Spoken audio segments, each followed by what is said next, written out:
ملکہ زبیدہ جو ہے یہ ہارون الرشید کی بیوی ہے، لیکن اتنی صالحہ تھی کہ جب ہارون الرشید نے چاہا کہ میں اس سے نکاح کروں تو اس نے کہا کہ میں اپنی مرضی کا حق مہر لوں گی۔ تو اس نے کہا کہ ٹھیک ہے، بادشاہوں کے لیے کیا مشکل ہوتا ہے حق مہر ادا کرنا۔ تو اس نے کہا کیا حق مہر لوگی؟ کہا بغداد سے نہر نکالو اور عرفات تک پہنچاؤ، یہ میرا حق مہر ہوگا۔ اور یہ بڑا مشکل کام تھا، اور اس کے لیے اس زمانے میں جو ہے وہ کتنے پیسے خرچ آئے، اور وہ نہر نکالی گئی۔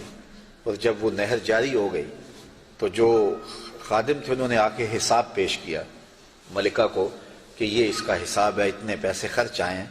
تو نہر کے کنارے جب وہ دورہ کرنے گئی، دیکھنے گئی، تو انہوں نے حساب پیش کیا، تو اس نے کاغذ پھاڑ کر کے نہر کے اندر ہی پھینک کر کے کہا ترکنا الحساب الی یوم الحساب، ہم اس کا حساب یوم حساب پہ چھوڑتے ہیں۔ تو وہ نہر پھر جب تک یہ جدید ذرائع نہیں آئے تھے تو حاجیوں کے لیے سیرابی کا باعث بنتی رہی، اور نہر زبیدہ کے آج بھی اثرات جو ہے وہ میدان عرفات کے اندر دیکھے جا سکتے ہیں۔ تو یہ بغداد سے چلتی تھی نہر اور مکہ المکرمہ تک پہنچتی تھی، اور یہ حق مہر تھا زبیدہ خاتون کا۔ اور یہ زبیدہ خاتون جو انتہائی نیک اور صالحہ خاتون تھی، یہ حضرت بہلول دانا کو ڈھونڈتی رہتی کہ ان سے کوئی دعا مل جائے، کیونکہ یہ مجاذیب میں سے تھے۔ مجذوب وہ ہوتا ہے کہ تجلیات کے وفود سے جس کا شیشہ عقل ٹوٹ جائے اور وہ جو کہہ دے اللہ وہ کر دے۔ فرمایا صحیح حدیث میں ہے رب اشعث اخبر مدفوع بالابواب لو اقسم علی اللہ لابر، بہت سارے لوگ ان کے کپڑے پھٹے ہوئے، حالات پرا گندہ، بال بکھرے ہوئے، لیکن فرمایا انہیں کہیں چھیڑنا بیٹھنا، اللہ کے نام پہ وہ قسم ڈال دیں تو اللہ فوری پوری کر دیتا۔ تو یہ اسی قبیلے کا فرد تھا بہلول دانا۔ ایک دن زبیدہ گزر رہی ہے دجلہ کے کنارے پہ، تو بہلول مٹی کے گروندے اپنے ہاتھوں اپنے پاؤں پہ بناتا ہے اور گرا دیتا ہے۔ یہ کبھی آپ نے بچپن میں منظر دیکھا، وہ گلی میں ریت پھینک جائے تو بچے جو ہے وہ پاؤں کے اوپر گروندے بنا دیتے ہیں اور پھر ان کو ہولے سے پاؤں نکال لیتے ہیں، پھر جب کھیل ختم ہو تو گرا دیتے ہیں۔ یہی شغل بہلول کر رہا ہے دجلہ کے کنارے۔ تو ملکہ زبیدہ گزری، پوچھا بہلول کیا کر رہے ہو؟ کہا جنت کے مکان بنا رہا ہوں۔ کہا بیچتے ہو؟ ہاں بیچنے کے لیے بنا رہا ہوں۔ کتنے کا؟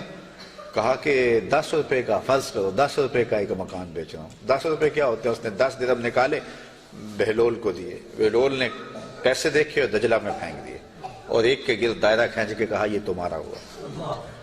پیچھے سے بادشاہ گزرا تو اس نے بہلول کو دیکھا ایسی شغل میں لگا ہوا ہے، پوچھا کیا کر رہے ہو؟ کہا جنت کے مال بنا رہا ہوں۔ تو کہا بیچتے ہو؟ کہا ہاں بیچتا ہوں۔ کتنے کا؟ 10 روپے کا۔ بادشاہ مسکرا کے گزر گیا، دیوانہ ہے، موج میں لگا ہوا ہے۔ اچھا خیر، جب رات پڑی بادشاہ سویا، کیا دیکھتا ہے جنت میں ایک خوبصورت محل ہے کہ اس نے کبھی ایسا محل دیکھا ہی نہیں تھا۔ شوق ہوا کہ اس کو اندر سے دیکھو، کیونکہ وہ بادشاہوں کی خواہش ہوتی ہے۔ تو جب آگے بڑھا تو لکھا تھا ملکہ زبیدہ، اشتیاق اور بڑھا۔ تو پھر آگے بڑھنے لگا، دربان نے روک دیا، کہا یہ میری بیوی کا ہے۔ کہا دنیا کے ضابطے اور ہیں، آخرت کے ضابطے اور ہیں، اجازت کے بغیر نہیں جا سکتے۔ اتنے میں آنکھ کھل گئی، بادشاہ بے چین ہو گیا کہ کون سا اس نے نیک عمل کیا ہے کہ جنت میں اس کے نام کا محل دیکھا ہے۔ تو اس نے ملکہ کو بیدار کیا اور کہا کہ کیا ماجرا ہے کہ میں نے یہ خواب دیکھا؟ اس نے کہا میں نے تو کوئی خاص عمل نہیں کیا، وہی معمول کی عبادتیں ہیں، وہی نیکیاں ہیں۔